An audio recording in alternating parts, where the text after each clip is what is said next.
Hey, faithful listener. Welcome to Season 6 of the Bible Explained podcast, the podcast where the Bible gets explained. So grab your cup of coffee and enjoy today's discussion from the book of Joshua.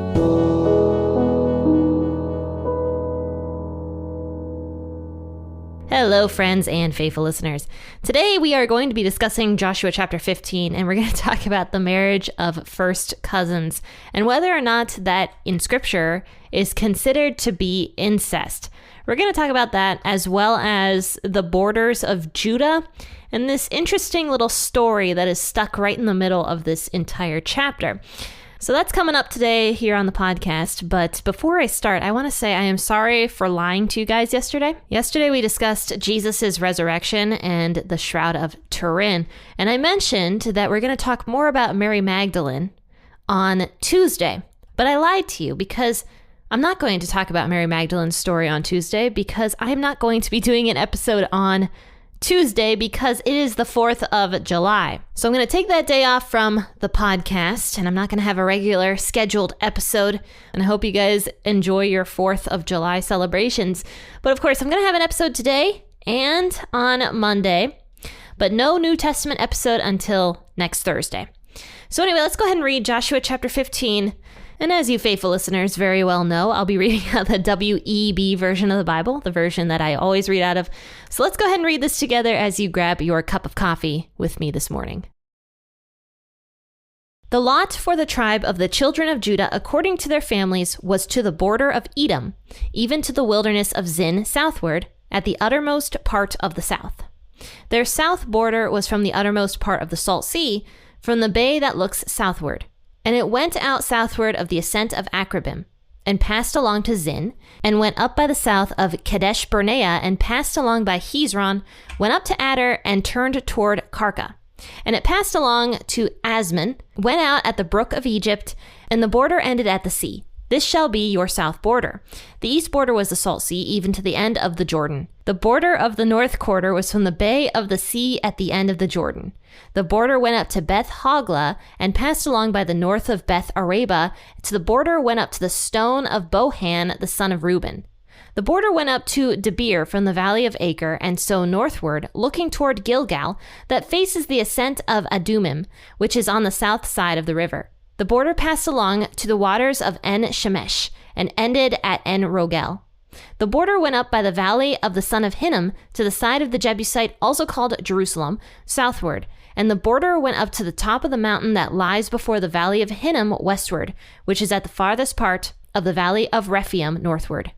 The border extended from the top of the mountain to the spring of the waters of Nephtoah, and went out to the cities of Mount Ephron, and the border extended to Bela, also called Kiriath Jearim, and the border turned about from Bala westward to Mount Seir, and passed along to the side of Mount Jearim, also called Chesalon, on the north, and went down to Beth Shemesh, and passed along by Tinma, and the border went out from the side of the Ekron northward, and the border extended to Shikharon, and passed along to Mount Bala, and went out at Jabneel. And the goings out of the border were at the sea. The west border was to the shore of the great sea. This is the border of the children of Judah according to their families.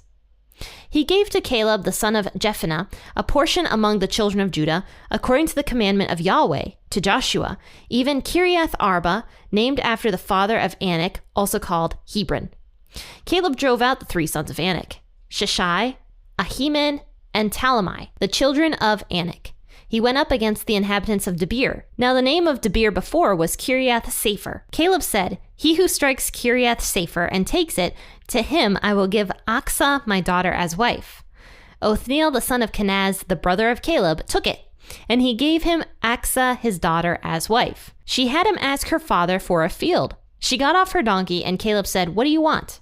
She said, "Give me a blessing. Because you have set me in the land of the south, give me also springs of water." So he gave her the upper springs and the lower springs. All right, faithful listeners, I'm going to stop reading right there because there's a whole lot of very interesting names coming up for another 20 verses. And if I'm being honest, actually another 40 verses. Yeah. And I'm not going to read all those names. The verses are very small, very short verses. But basically, after that story of Caleb's daughter, it goes into all the different cities. And so there were a lot of cities. So I'll go over those at the end. But first I want to talk about verses 1 through 12 before we get into the story of Caleb and Caleb's daughter. So it says that Judah got their inheritance. And remember that none of these cities, none of this area yet was even taken by Israel, I don't believe. But yet God still had Joshua go ahead and give the land away as an inheritance because that was a faith test. God was going to help the Israelites take this land. Like God was going to do it. He was going to help the tribe of Judah take all of this land. And it is interesting that Judah gets to go first. I'm going to guess because Judah was the largest tribe. And I actually have a little map right here that I found. And it shows all the borders of Judah when Judah was first given its allotment. Now it mentions that the entire eastern border was the Salt Sea. However, we have a different name for that sea now. It's called the Dead Sea. That is what we call it, because everything in the Dead Sea is dead because it is so salty. Everything drains into the Dead Sea. It's just a very salty and dead sea, basically. And so basically the entire eastern border was the Dead Sea of Judah specifically. And then it kind of like darts out at the bottom and sort of goes like westward and really southward into the wilderness of Zin. And I believe the wilderness of Zin was actually where John the Baptist spent a good portion of his time, was in that wilderness. And that's where he lived, was the wilderness of Zin, I'm pretty sure. So Judah was definitely the southmost area of Israel. It had the most southward land. Then it kind of goes back up and cuts off at the top where Dan and Benjamin would be. And Benjamin had the city of Jerusalem in its tribe, as well as the city of Jericho. And the tribe of Judah kind of cuts off right there, right below the city of Jerusalem. And Benjamin would have been at the top of Judah as well as Dan. So Judah had a good portion of land, a very big portion of land. And notice how it's broken up into the different families here. It says that when the lots were given, that it was given according to all the families that were in the tribe of Judah. And so each family got like a different portion of it, is kind of what it sounds like here. And so verses 1 through 12 talk about just all the borders of Judah and everything that all these families were able to receive, this good hunk of land of Judah. So after it goes into the borders of Judah, the tribe of Judah, it talks about one specific family here. Once again, Caleb is mentioned, Caleb the son of Jephunneh. And Caleb was given an area called Hebron, which was originally called Anak, because the Canaanites who lived in the area of Hebron were very mighty people. And the guy who was like the tribe leader of the Canaanites, he was the mightiest warrior in that area. His name was Anak. And so that city was originally called Anak because of this mighty warrior who controlled everything, basically. But Caleb went and asked Joshua, hey, I want that area. Joshua gives it to him because God had said to Joshua that Caleb was going to receive that area. And so Caleb, at 85 years old, goes and drives out the 3 sons of Anak. So it sounds like Anak was already dead at this point, possibly. But his sons had taken over. And the 3 sons were named Sheshai, Ahiman, and Talmai. And these were the 3 sons of Anak. And Caleb, at 85 years old, with whoever went with him, literally waged war against these 3 very powerful sons and wins. And then he renames that city Hebron instead of Anak, which Hebron, we found out, means teaming up with. And Caleb said that he was going to team up with God to take that area, even though Caleb was old. Even though he was 85 years old, he still had strength, and he believed that God could help him take that area. So he renames it Hebron. So then after this, after he defeats these 3 kids, it says he goes up against the inhabitants of Debir. Now, what's interesting about this is Debir had already been taken by Joshua. It was one of the cities that Joshua supposedly had taken. But it sounds like the Canaanites were able to go back into that area somehow and infiltrate it all over again. Debir was actually, if you look at the map again, it was very close to Hebron. And so Caleb wanted to take Debir as well, I would guess for safety reasons, not to mention that it belonged to Judah and God was going to give Debir to Judah. And I believe it's mentioned in Joshua 10. Remember when the sun stood still in the sky? It's that chapter. That one of the cities Joshua struck during that time was actually Debir. And Joshua was able to take that entire city. But yeah, so now all of a sudden in Joshua 15, Debir is once again infiltrated. And this would have been years after, don't forget. So it could have been that when Israel went and attacked other areas, that the Canaanites kind of like slipped back into the city of Debir and started living there again and tried to take the city again. That's what I would guess happened, because Israel was very busy with all of the conquests that they were doing. I mean, how many kings did Joshua defeat? 30-something? 33 kings, I think it was. I mean, that's a ton of kings in such a short period of time. Israel was very busy, and so was Joshua. So Debir, it says, had some people living in that area again. But at this time, it actually says that it was also named Kiriath Sefer. And it ended up getting renamed Debir at some point in time in Joshua's lifetime. So Caleb says, he who strikes Kiriath Sefer, or Debir, again, and takes it, to him I will give Achsah, my daughter, as wife. I'm going to be really honest. I had a very hard time with the name Achsah, okay? Achsah is not a name I've ever heard before. Not to mention, it's kind of weird for the English language, I feel like. It doesn't slip off the tongue very well. Achsah. And so when I first said it, obviously I deleted that part of this podcast because it was not good. I definitely said a swear word when I first pronounced it. And so I had to delete that part out. But I think it's pronounced Achsah. So we're going to go with Achsah. That was Caleb's daughter's name, was Achsah. So he says, anybody who strikes Debir once again and takes it, I'm going to give my daughter Achsah to be that person's wife. So it says that this man named Othniel, the son of Kenaz, the brother of Caleb, took it. Okay, so before everybody screams that this is a terrible thing that Caleb could have done, that this was so mean for Caleb to give up his daughter in this way, let me ask you guys a question. How many of your husbands have gone and taken an entire city to have your hand in marriage? None of you. This was actually a very smart thing for Caleb to do, because this shows enthusiasm in this young man. It shows hard work. It shows patriotism. It shows belief and trust in God.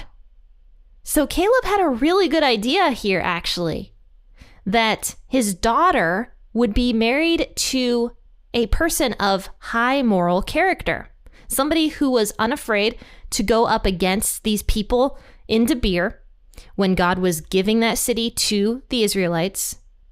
Somebody who had a high moral character and who was willing to do this for Caleb's daughter, Achsah. And what's interesting is it's actually true. Othniel did have high moral character. He ended up being the first judge of Israel. So after Joshua died, Othniel became the first judge and ended up saving all of Israel. And he's mentioned very briefly in scripture. You would totally brush over it any other time, but it shows that Othniel had a high moral character. And it actually turns out also that he was Caleb's nephew. So this made me question. I was like, is there a law in the Old Testament that says that you can't marry a first cousin? Because Achsah and Othniel would have been cousins, first cousins. And so I looked this up, and it turns out there is no law in the Old Testament that prohibits first cousins marrying each other. There's actually no law about it. There are laws for other family members, like you can't marry your sister, you can't marry your aunt, you can't marry your uncle. You can't marry your father-in-law. Like there's a lot of laws regarding that, but there was no law for first cousins. So this makes me think actually that Caleb might have had his eyes sort of set on Othniel for being his daughter's potential husband anyway. And this was almost like a test he did specifically for Othniel, possibly, to see where like Othniel's heart was for all of this. And maybe, just maybe, Othniel already kind of had a crush on Achsah. This sort of sounds like a very mutual thing to me, because after Achsah and Othniel are married, here's what it says. Achsah wanted her husband, Othniel, to actually ask Caleb for more land, because it seems to me that Caleb had no sons of his own. And so Achsah would have been allowed to have land as one of the daughters of Caleb. And it says that one day she asked her husband, Othniel, to ask Caleb if they could have another field. A lot of people speculate that there wasn't enough water on the land that Caleb gave them, and so possibly Achsah and Othniel needed more land. But because this was a gift and it was a blessing, they didn't want to be rude in asking Caleb for more land. And so you can see that she tries to like pawn it off on her husband. She's like, hey, Othniel, can you go ask my dad if he'll give us more land with more water on it? And I don't know what ends up happening. Either he says no, or Caleb wanted to hear the request from his own daughter. But either way, she ends up getting off of her donkey, which was a sign of respect, by the way, for her father, Caleb. She gets off the donkey, and so Caleb asks, what do you want? And she says, give me a blessing. So that, even that right there, it's not a demand that she's making. She's asking for a blessing, because everything that Caleb already gave her and Othniel in their marriage was already a blessing. Other versions will translate it as give me a special blessing, or please give me a special blessing, because this was not disrespectful by any means. She says, give me a blessing. Because you have set me in the land of the south, give me also springs of water. And so that's probably why she needed this water, why she was asking for this. And it was a very logical thing to ask for. And don't forget, because the more south you get, the closer you get to that wilderness of Zin that I was talking to you about at the beginning, where John the Baptist did a lot of his stuff, it's very likely that there potentially wasn't a ton of water in the area that Caleb allotted to her. And so she says, give me a blessing because you have set me in the land of the south. Give me also the springs of water. And so Caleb agrees with her, and he gives her the upper springs and the lower springs. So he gives her all of this as a blessing. And I think one of the reasons this is mentioned in scripture is because it shows that Caleb really had a love and a care for his daughter, and that women are valuable and women are able to ask requests of their fathers, and they're able to ask for things. Even Othniel himself didn't feel comfortable asking Caleb for this for whatever reason, or he says to his wife, you know, you do it, because it's going to be even more impactful if it comes from you.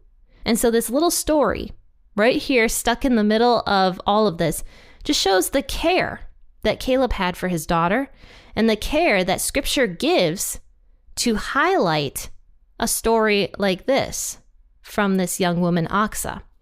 So anyway, he gave her the upper springs and the lower springs. And now in verses 20 through 63, it mentions all these different names, all these different cities. So verses 20 through 32 mention 29 cities along with all of their villages.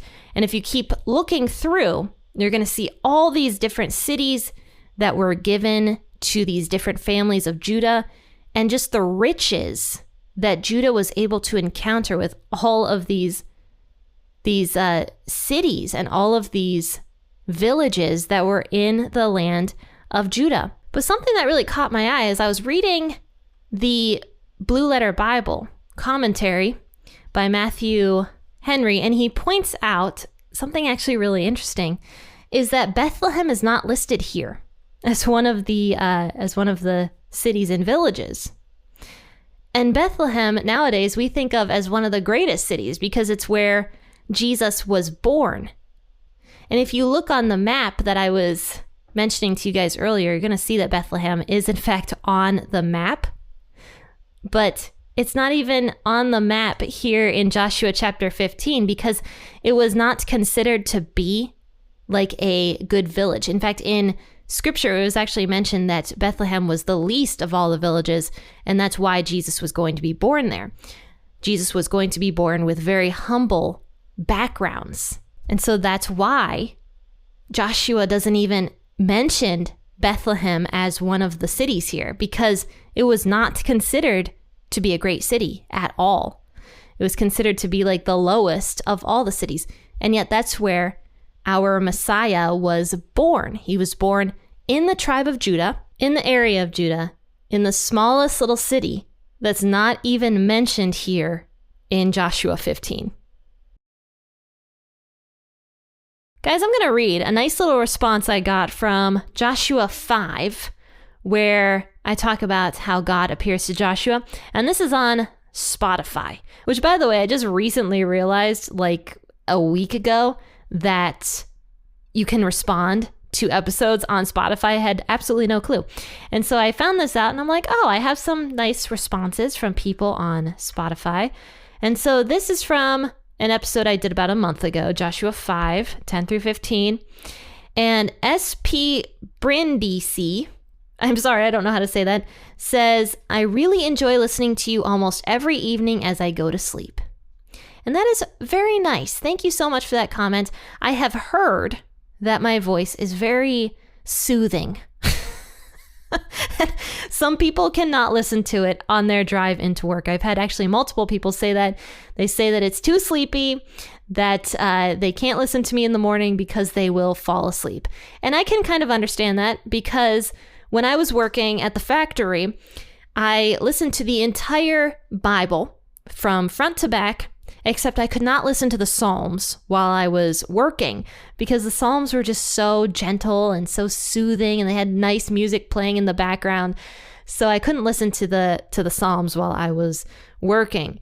But I am very thankful that you are listening to the podcast and that my soothing voice is putting you to sleep at night. Hopefully not during the day, though. Anyway, guys, thanks for your comments. I absolutely love them, and I do read them.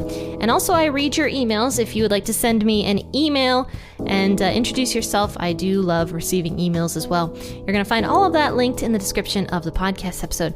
But guys, guess what? My Out of the Mire devotional is actually up on YouVersion, ready to go. And so I would love for you guys to join in. If you guys use YouVersion and you see the little plans, just type in Out of the Mire and you will find my plan on YouVersion and you can join in reading that for free. And I have that linked also on the Facebook page. But friends and faithful listeners, I will see you all on Monday. I'm going to be taking Tuesday off for the 4th of July. But I hope you guys have a really fantastic weekend and that you are blessed. Happy listening and God bless.